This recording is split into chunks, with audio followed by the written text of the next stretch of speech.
This Penn State versus Iowa dual meet is going to give us a preview into some future finals matchups for not only the Big Ten tournament, but the NCAA tournament as well.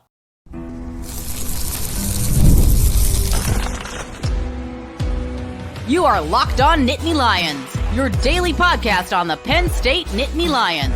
Part of the Locked On Podcast Network, your team every day. And as always, thank you so much for making Locked On Nittany Lions your first listen and watch every single day. My name is Zach Seyko, and I'm your host of the show, and privileged to be joined by, once again, the voice of Penn State wrestling, Jeff Byers. He also hosts a morning show on 98.7 The Fox Sports Radio up in State College, and we are talking about the best matches first and foremost in this Penn State Iowa preview. Today's episode is brought to you by Game Time. Download the Game Time app, create an account, and use promo code LOCKEDONCollege for $20 off your first purchase. If you got any predictions or anything that you want to contribute down below in the comment section, let us know your thoughts. But we're going to start off with, first and foremost, the ones that have final implications, whether that's in the Big Ten tournament, potentially even in the NCAA tournament. As let's just kick it off with Josh Barr and Stephen Buchanan at 197. I think this is the matchup that certainly has the most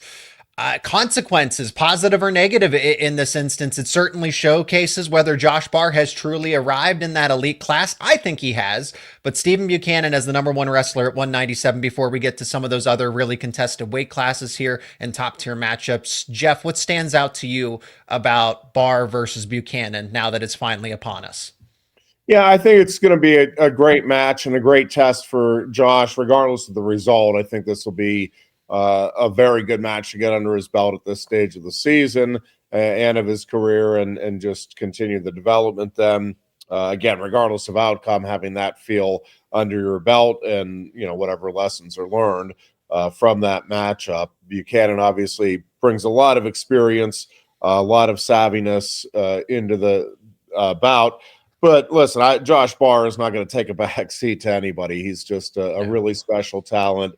Has a really good feel for how to handle the big situations. And again, I think it's going to be a really, really fun bout. I think it's one of probably four that have the chance to just be wildly entertaining here on Friday night. And Barr certainly comes in with a head of steam after the third period performance against Poznansky in the Rutgers duel last Friday. Yeah, it's difficult not to feel even better about Barr's chances for an NCAA, not only a title appearance, but really being a serious contender where he ultimately ends up on top. He would most likely have to go through Stephen Buchanan probably two more times after this just to get to that point, whether Big Tens. And then, yes, if you're going to win an NCAA title, you're going to have to meet Buchanan at some point in time here. So for Barr, going back to that Rutgers matchup, Jeff, he really turned it on in the third period. Was it surprising that it was 0-0 after two, and then all of a sudden it casually turns into a tech fall? But what is that? Barr just has a different level. It's not even, he turns on the fifth or sixth gear. I don't even know that you can actually quantify what happened there in that third period.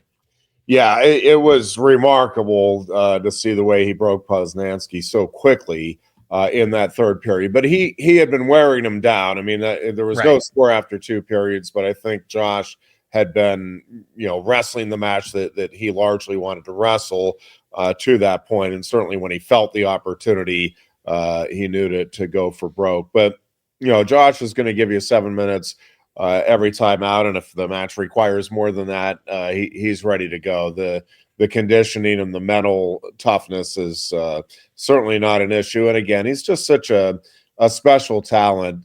He wrestles like a midweight or a lower weight in terms of the constant. Basically, yeah. Yeah. And I think, Buchanan, again, will be obviously a great test. I think, these are two of probably, I think most people now probably feel like there's 4 or 5 legitimate threats here to win the national title, potentially at 197. And certainly these are two of them. And again, regardless of the outcome, whoever loses this bout obviously is going to have a little extra fire, I think, in their belly for a potential rematch down the road. But I just think both these guys are going to learn from one another, from having the experience here on Friday night.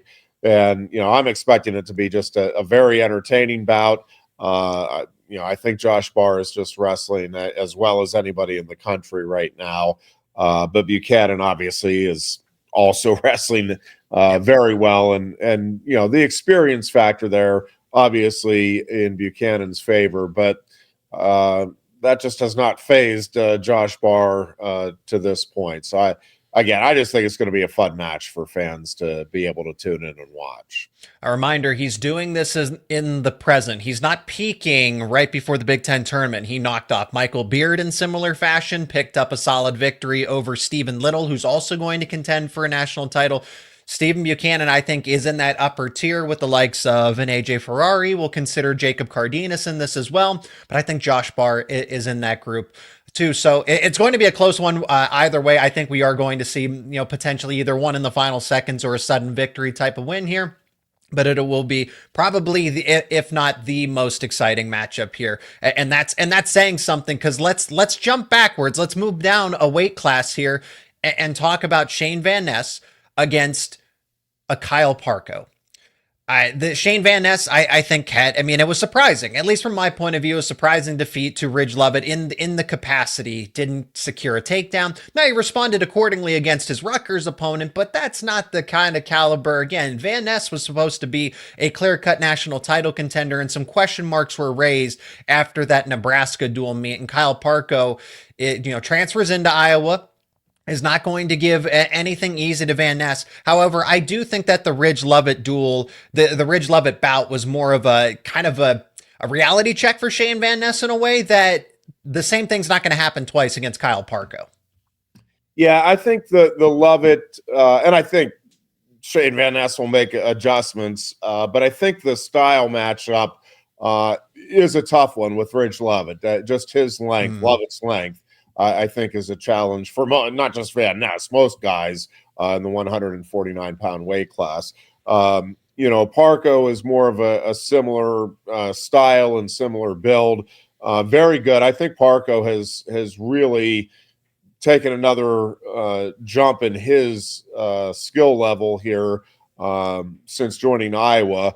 And I do think this will be a great test. I think this has the potential to be just a wildly high-scoring affair. Both these guys can put points on the board in a hurry. And even if we don't get a lot of points, I think you're going to get a lot of action with these two. I think it's going to be a really fun, entertaining bout for wrestling fans. I think this is about maybe if you were circling anyone on here, and there's a bunch that have the potential, but if you said, hey, going in, what bout do you want non-wrestling fans to watch to maybe develop a little taste for the sport and to maybe draw them in? I think I would pick this one because I think both these guys, again, are at least going to try to put a lot of points on the board. And even if they're not successful, it's going to be because you're seeing some top-notch wrestling the other way with the defensive side as well. But I think this one has the chance to be the most entertaining bout of the dual meet. 197 and 149, I think, are the truest coin flips, if you will, where it's a 50-50 decision, and either way, you're going to get a great matchup. Nevertheless, I don't think you're going to get a dominant outcome, but it will tell a lot who ends up on top. Now, 157 could be considered that as well, but Tyler Kasak quietly coming along, and should he be considered the clear-cut favorite against Jacori Teemer? We'll tell you about it more on the other side of this break. And today's episode is brought to you by Game Time. Attending playoff games is an experience like no other. The energy, the excitement, and the connection with other fans, it's all unmatched. And you'll have the thrill of seeing your favorite team win some of the biggest games, and that includes the big game, which Game Time has tickets available for. Yes, you can get tickets through Game Time for the big game, and also Penn State events as well. Game Time is making it easier to create those unforgettable moments with the new feature called Game Time Picks. It filters out all the fluff to show you only the best deals on great seats so you can focus on what matters, being there. You can use Game Time Picks to grab tickets for the big game or other Penn State events, whether that's Penn State wrestling, Penn State basketball, and it can't be any easier. You have the super deal that will give you incredible value on amazing seats, and you can even preview your point of view from that spot before buying. Plus, there's all-in pricing. That's a game changer. No surprise fees at checkout. Plus, knowing your tickets are backed by the Game Time guarantee will give you complete peace of mind. Take the guesswork out of buying tickets with Game Time. Download the Game Time app, create an account, and use promo code LOCKEDONCollege for $20 off your first purchase. Terms apply. Again, create that account. Use promo code LOCKEDONCollege for $20 off your first purchase. Download Game Time today. Last minute tickets, lowest price, guaranteed. So let's pick back up with Tyler Kasak versus Jacori Teemer at 157. And we have plenty other matchups to break down, including Mesenbrink and Caliendo, and another almost a top 5 matchup between Haines and Kennedy, as well as some others. You know, Gabe Arnold calling out Carter Starocci again for what, the second, third year in a row. This is the first time we actually get to see it. So settling in on Kasak and Teemer. Kasak is the underdog in terms of the way that they are ranked, but I actually, with the way that Kasak's been wrestling, and it's not to discredit what Teemer has done, I still think that Kasak is extremely underrated with how far he has come as a top-tier Division I wrestler. Yeah, I was really impressed, I will say, with Jacori Teemer in his first bout back there against Ohio State this week. Yes, coming back from injury, right. Yeah, he really did not look like he missed a beat. And the hamstrings can be kind of a tricky thing to get back from. So I was really impressed with just how quick he looked. And, it seemed like his endurance held up very well in that match. And now, obviously, another week, presumably on the mat and kind of giving full go in the Iowa room for him. So I think he'll be ready to go. I think same thing. This has a chance to be just a very entertaining match. I think Tyler Kasak is as good as there is in the country. And Iowa rightfully thinks Jacori Teemer is as good as there is. And again, I think, for Kasak, to me, from a strategy standpoint, I just think the key is not getting thrown to your back. And that can be easier said than done, no matter how good you are against Teemer. But if Kasak avoids the big throw, and he's certainly capable of getting the big throw himself, and again, that's why this one probably has the second most potential to me to just be crazy entertaining, because I think both these guys could go for broke and could put up 7 points against the other. But even if that happens, the other could come right back and get 7 points the other way. So I think this will be a really entertaining bout. I think Kasak, his ability to pressure, he has really just figured some things out. Obviously, he was very, very good last year, exceptionally good by the end of the season. Yeah. But I really think he's taken another step, maybe a couple, in terms of the level of his game. Overall, I think his top ability is maybe underappreciated a little bit right now, because he is really good on top, at scoring on top, at wearing guys down. Teemer obviously is very good at all of that as well. I think this is probably the bout that I'm most excited to see from the Penn State perspective, because I think Tyler Kasak is ready to take his spot in the true spotlight here at 157 with this match Friday night. Maybe this is simple thinking, and yes, we'll talk about Drake Ayala's injury as well. We talked about Teemer coming back from injury. Ayala's dealing with an injury as well that may or may not keep him out of the lineup, and we'll discuss some potential, what's the likelihood of some upsets with these other remaining matchups. But when I look at Kasak and Teemer, the simple thinking is that this matchup has already played out once before with Levi Haines and Jacori Teemer in the past, and I think that Kasak has picked up a lot of pointers here, and it's seeing those matchups that, where he doesn't easily major somebody or get a tech fall. It's him securing 3 minutes and 40 seconds of riding time against his Rutgers opponent. And that was something that Jacori Teemer on bottom, it's not exactly a full-blown strength for him. Let's put it that way. I won't declare it a weakness, but if Kasak can, get a takedown early on and really just kind of take the clock away from Jacori Teemer, that it's going to be difficult and play out very similar to the way that Levi Haines and Jacori Teemer happened once in the postseason.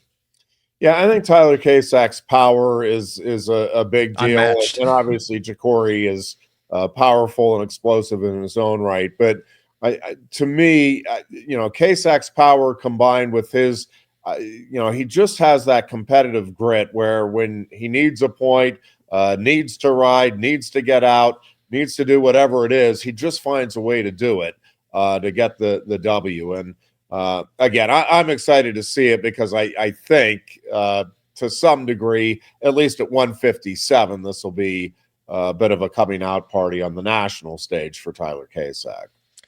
165, there is, and 174 as well, respectively, Mesenbrink and Haines. The rankings seem close with their counterparts in Caliendo and Kennedy, so we'll kind of combine the two together because I don't see Mitchell Mesenbrink losing this one, and neither Levi Haines, just because they are so stout. Patrick Kennedy, for example, going up against Levi Haines is just not that offensively gifted. Can he score at times? Yes, but because Levi Haines is one of the most elite, his defensive game is so elite. Despite moving up 2 weight classes like this, it's going to make it very difficult. Let's zero in on 165. Mesenbrink, Caliendo. There was a clear gap between the two wrestlers last year. I fully believe that Caliendo is better this season, but so is Mitchell Mesenbrink. So, Jeff, are we going to see another major decision, maybe even a tech fall here when this is 1 versus 2, but it really doesn't feel like a 1 versus 2 matchup? Yeah, listen, I do think Caliendo has jumped up another level as well, and is just wrestling outstanding. I was really impressed watching him this past weekend, and I've seen him a couple of other times this season, and I think he clearly has caught another gear. That being said, I don't know that there's anybody in college wrestling at any weight that has the gears that Mitchell Mesenbrink does, and just the different ways that Mitchell can beat you. He's got probably underrated defensive skills because he's just so offensive oriented. But man, his baseline defense is top notch, and obviously he's just a guy that's constantly looking for big points, constantly putting pressure on his opponent. And listen, that's how Caliendo's been winning this season as well. And I think this will be. I think it's a really good test for both of these guys to, again, just get that measuring stick. All right, this is exactly where we're at this stage of the season. But, to me, Mitchell is just, maybe pound for pound as good as there is in college wrestling this season. Certainly in the conversation for the Hodge Trophy. And yes, just when you think you have Mesenbrink caught, he's still somehow able to scramble out of it. And we saw that so much last season, whether it was the Dean Hamity matchup or and even in the final against a David Carr. I mean, Mitchell Mesenbrink, and he hasn't been now, to an extent, Mesenbrink really hasn't been challenged this season. He's won every matchup by bonus points, so it's good to see, okay, yes, like you said, that measuring stick of, is he still that much further ahead than Mikey Caliendo, or did he close the gap? I'm still expecting at least a major decision here from Mesenbrink, just because it's still the way that he dominates the competition, even though it might be not the same caliber. Yeah, no, he's just, again, a very special wrestler, and I don't think at this point, I don't think you're surprised by anything he does. That being said, again, I think Caliendo will have him well scouted. I think the coaches will have him well prepared, and it'll be interesting to see if Mitchell can get to his offense as often as he is used to, even against a guy that is probably his biggest challenge, biggest obstacle to securing a national title this season. Don't worry, we are going to talk about Gabe Arnold versus Carter Starocci. Let's get back to Levi Haines and Patrick Kennedy first at 174. Again, Patrick Kennedy is just not the greatest offensive wrestler. And Levi Haines, who is so defensively, technically sound, you can say this, you can apply this category to Greg Kirkfleet or Josh Barr, Levi Haines. They're just a hammer. Tyler Kasak as well. They're just a hammer when they are on top. And because Patrick Kennedy's offensive game is so lacking, I could see this getting out of hand for Levi, even though this is more or less of a, we're splitting hairs here, but yes, ranked 6th according to one metric, right? But I look at this as a top 5 matchup and potentially a matchup in the Big Ten championship as well. But Levi Haines, I think this can get out of control where it's 8-0, 10-0, just because Levi Haines, because that offensive game is so much further ahead, how defensively sound he is that he can just pull away in a hurry from a Patrick Kennedy.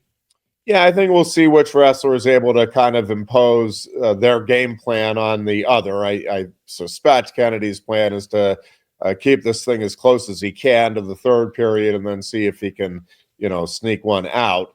Yeah. I think Levi goes in same way he approaches every match. Let's see how many points I can get up on the board and how much offense I can get going. So, I don't think I would come out and say this, but I think deep down they would be pretty content if they do hold this to just a decision at 174. And I think Penn State is always looking for bonus points regardless of the matchup. But I think this is one where really they feel like Levi can go out and get that major, especially if he can set that tone early. I think if he can get that first takedown and get himself going in the top game, even if he doesn't get any additional points out of it in that first period, if he's able to get a minute plus in riding time advantage and get a 3-0 lead, I think it's going to set up very well to at least give him a shot at picking up the major here Friday. 65 dual meet victories in a row, and Gabe Arnold makes the declaration that we're going into your dojo, we're going to win this one, and without naming Carter, says your head is mine. So is this bold prediction going to live up to it? Let's also address it from the fact that, hey, Penn State is a clear favorite here. They're projected by the odds makers to win this dual meet by 20 points. So what are the likelihood of some of these other contested classes? What is the upset likelihood here from these Iowa wrestlers that are underdogs, including that one against between Carter Starocci and Gabe Arnold? We'll tell you more about it after a word from our sponsors here on Locked On Nittany Lions.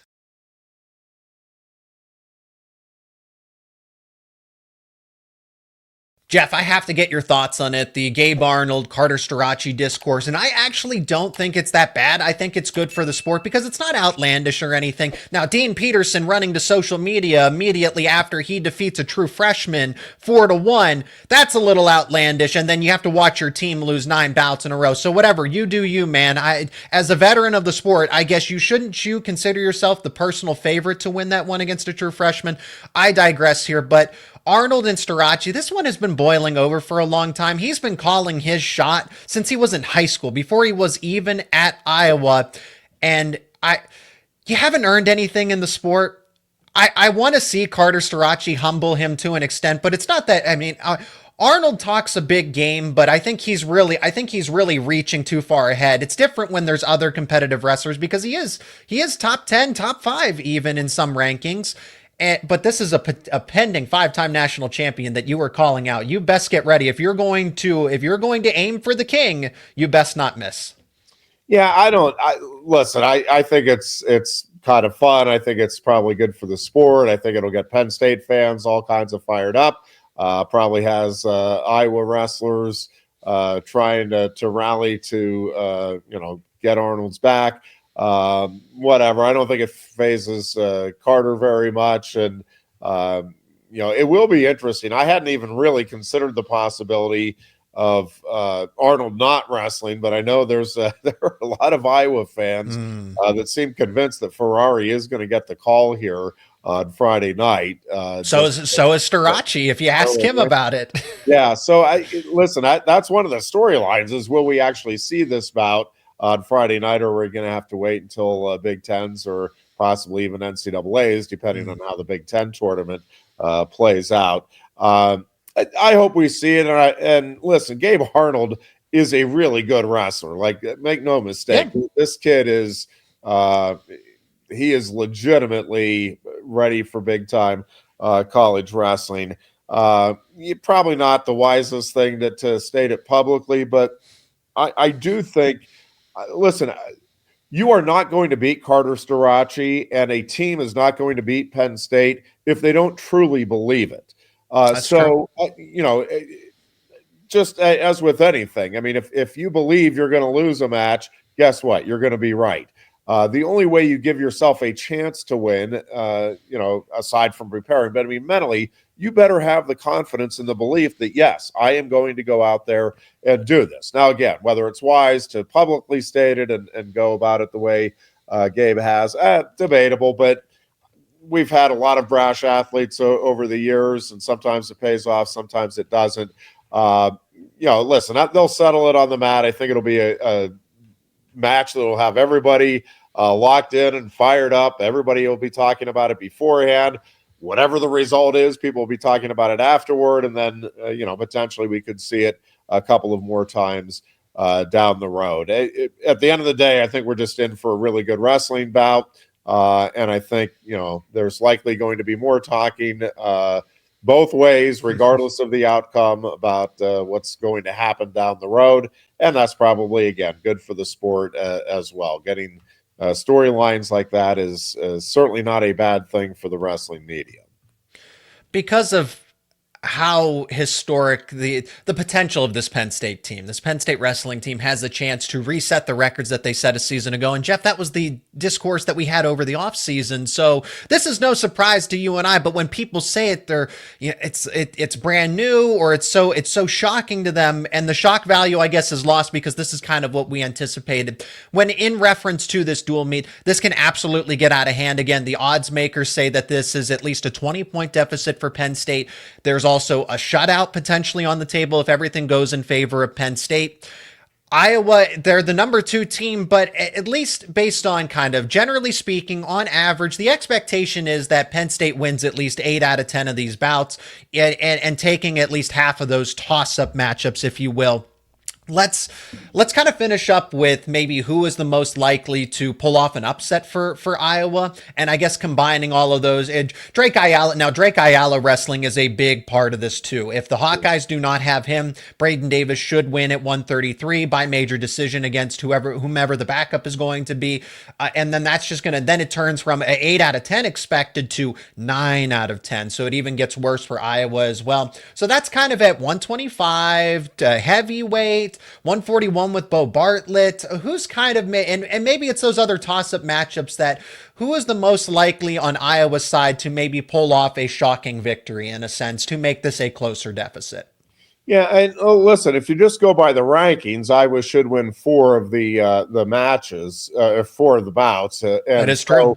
I guess it depends on your definition of upset. There's really not one that stands out. I mean, I guess if you're forcing me to, hey, you got to pick one of the other 6 that you think Iowa could win, I guess I'd probably say 25, just because you have a freshman out there, and I do think Joey Cruz is wrestling well. But I mean, could he get caught trying to go for something big with the adrenaline pumping and all of that?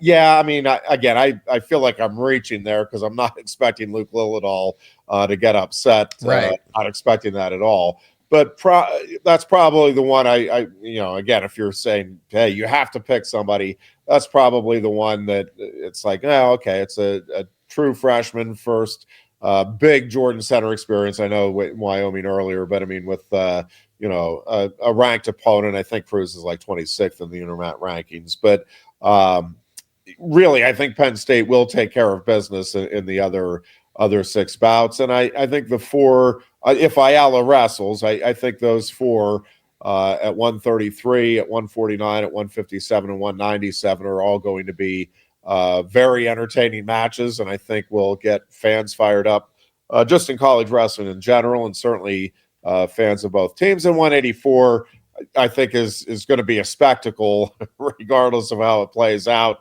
There's going to be a lot of emotion for sure in that bout as well. And it's also the mental toughness of Luke Lillidahl as well. It's not because he's not the better wrestler, but you are coming at it from the frame of mind. You are a true freshman. You just suffered your first loss. The expectations are still pretty high on you. And I guess that's why Dean Peterson runs to social media the way he does after he wins that one.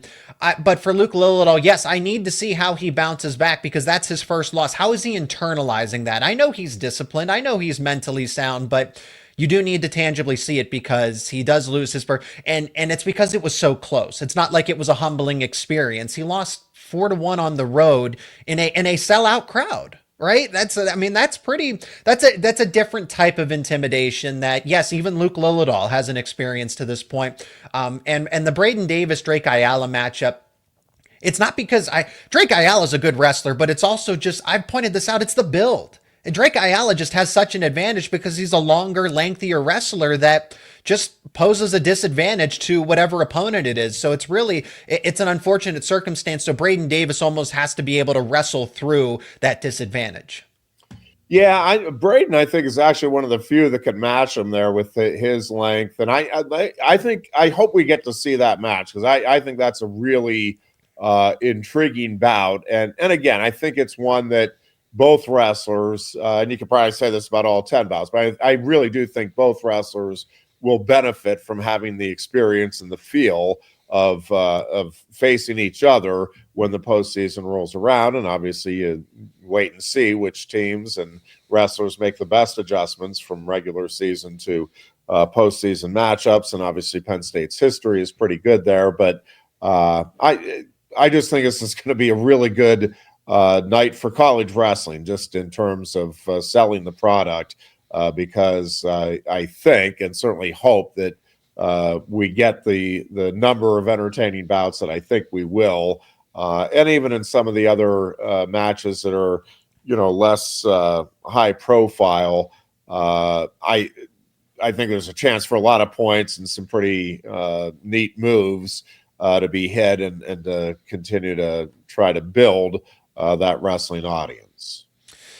Give or take, the ballpark score is going to be about 26-6 Penn State over Iowa. We'll see how it all unfolds, but it is number 1 Penn State versus number 2 Iowa. This is certainly the best rivalry in all of college wrestling right now, and it's going to unfold in the Bryce Jordan Center Friday, January 31st, 7 p.m. Eastern Time. Jeff will be on the call, so listen to the broadcast on Go PSU Sports. He'll be covering it beginning at 6:45 with the pre-match show. That's going to do it for us here on this edition of Locked On Nittany Lions. Thank you so much for checking out this episode, and make sure to contribute your thoughts, your predictions down in the comments section. If you want to check out Jeff's work outside of wrestling, links to his work will be down in the description as well. Jeff, thanks so much for the time as always, and can't wait to see some great wrestling on Elite Wrestling unfold this Friday. Thanks, Zach. It's going to be fun. And again, thanks so much for making Locked On Nittany Lions your first listen and watch every single day. For your second listen and watch, check out Locked On Big Ten with host Craig Sheeman. Craig puts the Big Ten first when other people overlook the conference, and frankly, that's certainly the case with the college football playoff and the way everything unfolded. Yeah, the Big Ten deserves some more respect. Craig gives it that respect. You can find Locked On Big Ten available on YouTube and wherever you get your podcasts, and it is part of the Locked On Podcast Network, your team every day.